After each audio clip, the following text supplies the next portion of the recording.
So, is Bob Rock your real name? Yes. My dad's name was Ray Rock. His dad was Lou Rock.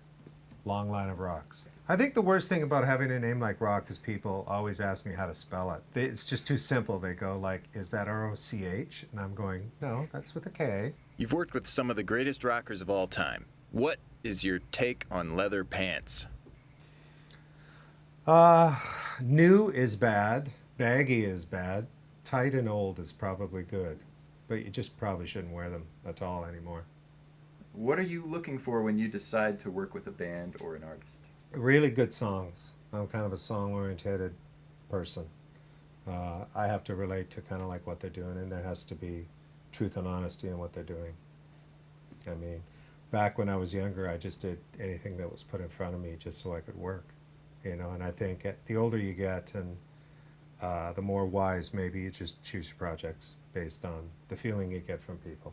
Do you find a band that you would think this band could be a hit if I could just help bring it out of them? I don't, to me, I've never really looked at making records like that. I've always just loved making records. And I think for me, I think my involvement in anybody that's done well has been just kind of very serendipitous. It's like been just by chance.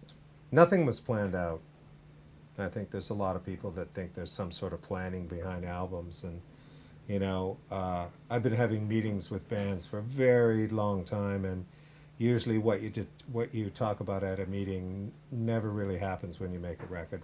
Records usually just they're a combination of time, people, equipment. That's what really makes a difference in a record. It's not so much about some conceptual thing. I think the best records have a lot of accidents and moments that you don't really plan. They just happen. Do you have a philosophy for bringing the best out in a band in the studio? I've been in the business since 1976, and pretty much with Michael Bublé, the last thing I did before Jan, it's pretty much the same thing. You just try and get, what I've always done is you try and get a great song, you get a great performance, and you have some soul and some feel and make it sound good. There's some slag on the internet about Metallica. How would you define a sellout? I think a sellout to me would be somebody that would compromise their integrity just to make money. And if anybody really is a fan of Metallica and have any kind of knowledge of who they are as people and as artists, it's just ludicrous to even have that in a conversation. They did nothing and will never do anything just for the money. Even when I met them when they didn't have the money they had now, it was all about their music and kind of what the way they see music and their art.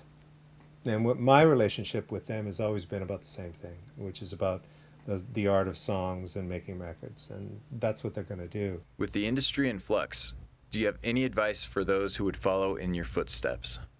I just think that the most important thing is really to have a love for the art, because I think the art at this point, because some of the financial part of the business is having a tough time.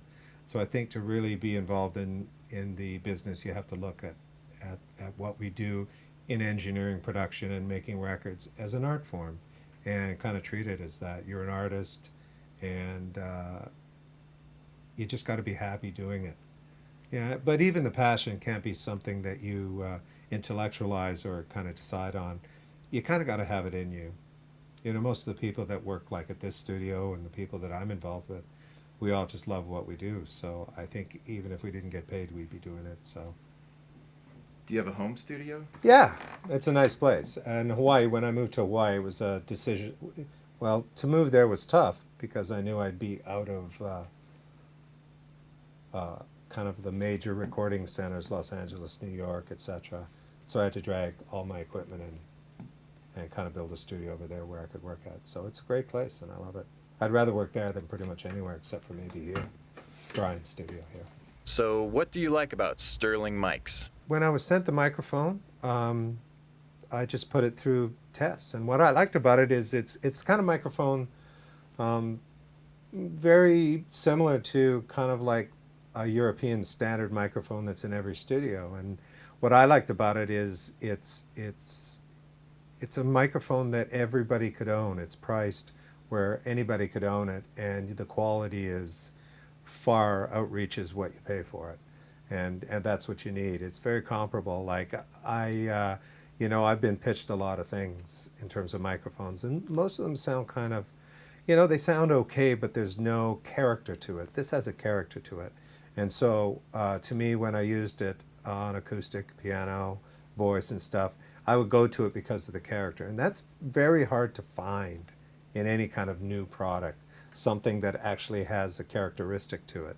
So, and I think most guys these days, especially in the digital world, we reach for microphones that have something to them. I think everybody should buy two, as a matter of fact. I was just, and I'm not kidding, is like every microphone I have two of, because, for whatever reason, if you're going to use it for something, you got to have a couple of them. Like piano, you need two of them. I would use it on anything: brass, piano, voice, acoustic guitar, electric guitar. It can take a lot of levels, so that's a good thing. I think any engineer has kind of like an amount of microphones that they always go to, like I do. And you kind of just get, over the years, you develop what sounds great. But,